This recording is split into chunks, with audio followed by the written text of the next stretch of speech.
Bismillahirrahmanirrahim, que la paix soit sur vous. J'espère que vous allez bien, que vous êtes bien, que vous passez une bonne journée.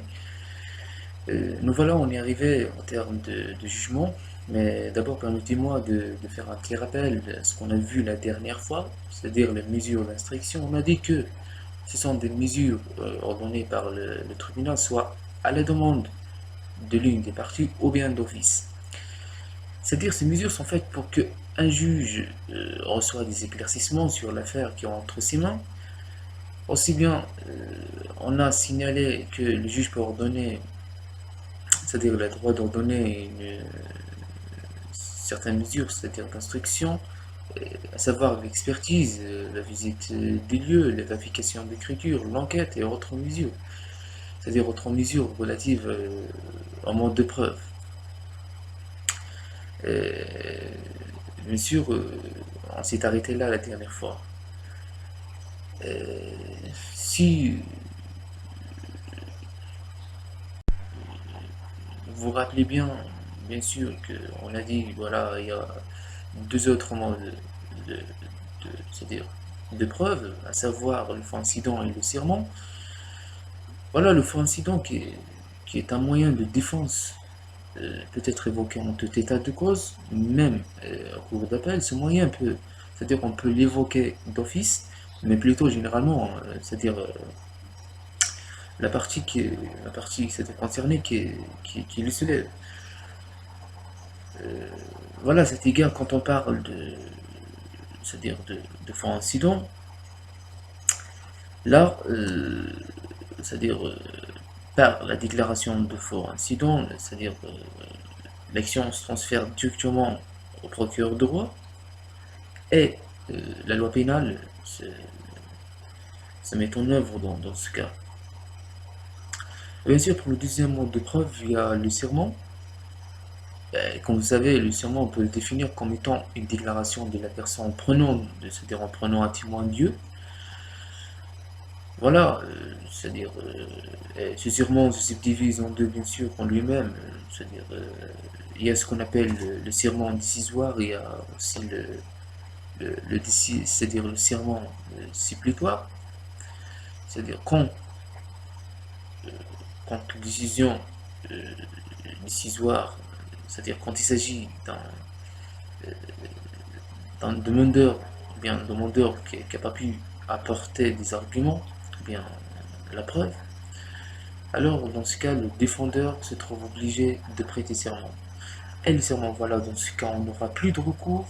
Par contre, s'il n'a pas prêté, c'est-à-dire le demandeur n'a pas prêté le serment, alors là, il atteste automatiquement que la demande, c'est-à-dire la demande de demandeur, ou bien le demandeur, avait droit ou bien a raison. Voilà, on est arrivé en termes de jugement, comme je vous ai cité premièrement, en second lieu, ou bien en premier lieu. Voilà, nous allons tous ensemble aborder ce qu'on appelle les décisions, les jugements, sachant que toute demande, chaque demande en justice aura des résultats bien sûr, ou bien des décisions tendant à préparer la solution définitive. Voilà ce qu'on appelle le jugement, et généralement quand on parle de mot jugement, directement c'est-à-dire enfin, décision rendue par le tribunal de première instance. Par contre, l'appellation arrêt, ça vient de cour d'appel ou bien cassation. Ces jugements, bien sûr, se classent différemment avec une telle classification. Euh, on va voir c'est-à-dire trois classifications. Pour la première classification, on trouve trois types de jugements. Il y a premièrement le jugement contradictoire, c'est-à-dire ce jugement est prononcé suite à une procédure et au moment où les parties sont comparées ou bien sont comparues devant la juridiction saisie en personne, c'est-à-dire doivent être comparaître en personne ou bien par leurs avocats ou bien par leurs mandataires, quand il s'agit d'une procuration spéciale, bien sûr. Et ce jugement, c'est un jugement qui ne peut pas être exécutoire qu'après la notification des parties, eh bien, il est susceptible d'appel. Et vous devez savoir qu'il y a autre jugement, le deuxième type de jugement, c'est-à-dire ce qu'on appelle le jugement réputé être contradictoire. C'est-à-dire que ce jugement se prononce généralement à l'égard de l'une des parties qui ne comparaît pas à la date fixée par le tribunal ou bien par le juge généralement. Ce jugement, bien sûr, est susceptible d'appel. C'est-à-dire il n'a pas ce qu'on appelle l'autorité de la chose jugée. Et bien sûr, passons au jugement, troisième type de jugement qui est jugement par défaut. Ce jugement, généralement rendu par les juridictions de proximité souvent, elle n'est pas susceptible d'appel. Elle concerne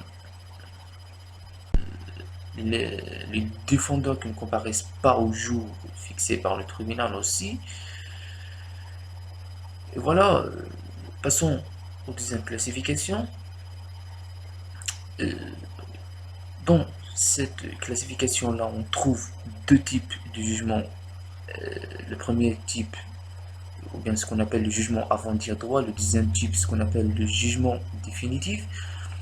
Eh bien, le jugement avant dire droit, ce sont des jugements qui ne tranchent pas le fond, c'est-à-dire ça juste sur la forme du jugement, ou bien du litige, pardon.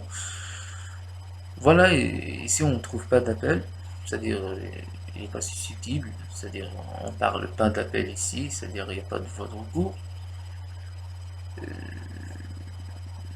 Voilà, mais aussi vous devez savoir qu'il statue sur les mesures d'instruction.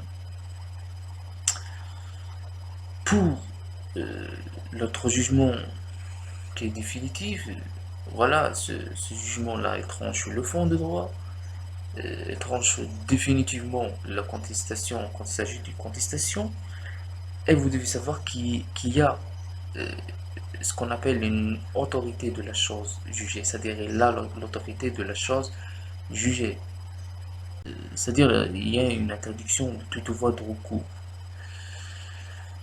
Voilà pour la troisième classification. Il y a trois groupes de jugements, ou bien trois types de jugements. Le premier jugement qui s'appelle le jugement, ou bien que l'on appelle le jugement en premier ressort, le deuxième, c'est-à-dire le jugement en deuxième ressort, et le dernier jugement, c'est-à-dire on l'appelle irrévocable. D'accord? Et pour le jugement en premier ressort, c'est-à-dire là, bien évidemment, d'abord, on ne parle pas d'appel. Là, ici, on ne parle pas de votre recours d'appel. Et bien sûr, ce jugement, c'est-à-dire en premier ressort, c'est-à-dire, bien, il s'agit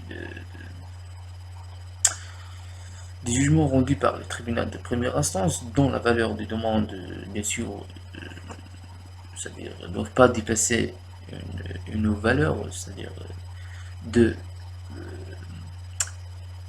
20 000 dirhams.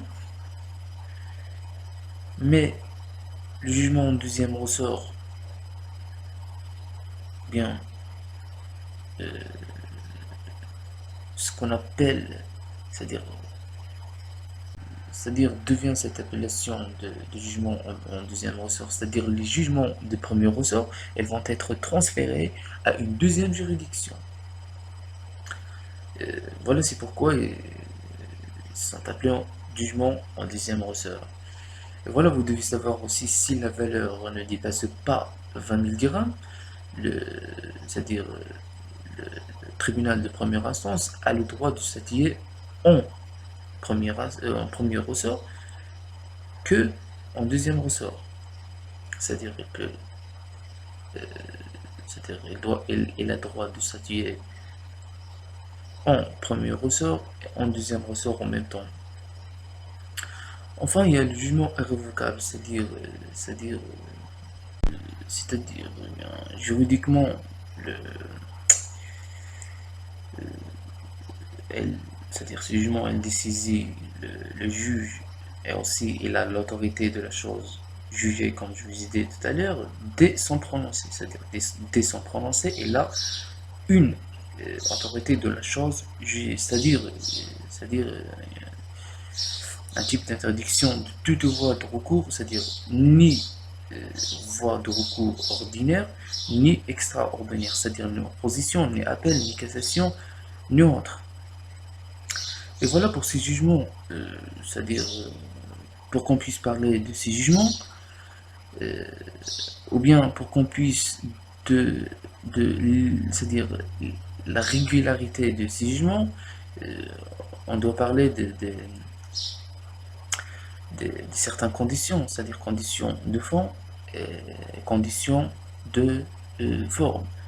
Quant aux conditions de fond, c'est-à-dire concernant la composition pardon, et la délibération de la juridiction, c'est-à-dire après la clôture, bien sûr, de débat, l'affaire mise en délibération, et vous devez savoir que seuls les juges euh, qui peuvent y participer, c'est-à-dire à cette délibération, et aussi les magistrats.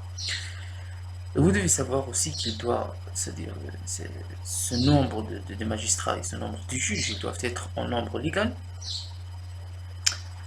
Aussi, la décision, euh, c'est-à-dire la décision rendue euh, par la majorité des voix, euh, elles doivent être, c'est-à-dire accompagnées d'une obligation de motivation, bien sûr.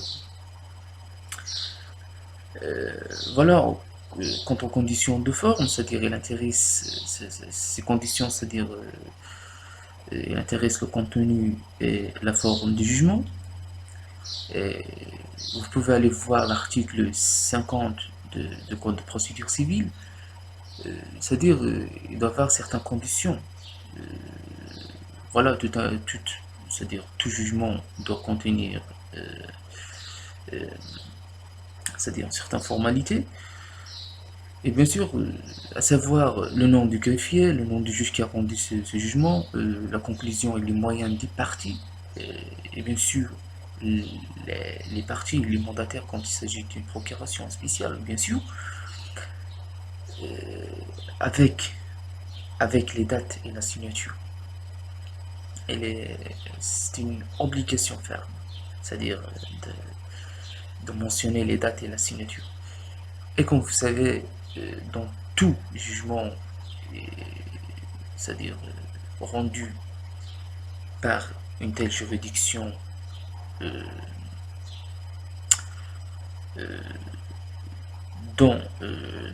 c'est-à-dire dans le royaume du Maroc, et doit être prononcée par, c'est-à-dire au nom de Sa Majesté, comme vous le savez. Eh ben, pour ce jugement, c'est-à-dire il y a des effets du jugement. Premièrement, une fois le jugement est rendu, le juge se dessaisit de l'affaire, c'est-à-dire qu'il n'aura plus de pouvoir juridictionnel sur cette affaire, mais euh, c'est-à-dire il pourra revenir sur sa décision si le tribunal active la condition d'ordre matériel. Elle peut aussi interpréter le jugement quand il y a une obscurité, c'est-à-dire en ambiguïté, mais aussi, c'est-à-dire quand il s'agit d'une opposition ou bien rétractation. Voilà, le juge peut revenir à sa décision. Par contre, euh, il y a autre effet, eh bien ce qu'on appelle l'autorité de la chose jugée. Voilà, premièrement, il concerne les jugements contentieux, mais aussi vous devez savoir que c'est une sorte d'une interdiction de, comment s'appelle, de renouvellement du procès entre les mêmes parties sur les mêmes faits et sur les mêmes demandes. Mais, c'est-à-dire, il existe, c'est-à-dire, deux sortes, ou bien deux types d'autorité de choses jugées. À cet égard, il y a l'autorité relative de choses jugées et aussi il y a, c'est-à-dire l'autorité absolue de choses jugées. quant à l'autorité de choses, c'est-à-dire relative de la chose jugée, voilà, on veut dire que le jugement ne vaut que entre les parties, mais il ne vaut pas à l'égard des tiers. Mais pour l'autorité absolue de choses jugées, cela signifie que le jugement vaut entre les parties, mais aussi à l'égard euh, des tiers. Le jugement peut être donc opposé aux tiers. Voilà comme une autre note essentielle, c'est-à-dire ces jugements, ils auront évidemment une force exécutoire du jugement, c'est-à-dire quand il s'agit d'un jugement, voilà, quand on prononce un jugement, bien sûr, euh, voilà directement, et la c'est-à-dire force exécutoire permet à la partie gagnante d'obtenir l'exécution de la décision si le perdant, bien sûr, euh, ne l'exécute pas de sa propre initiative.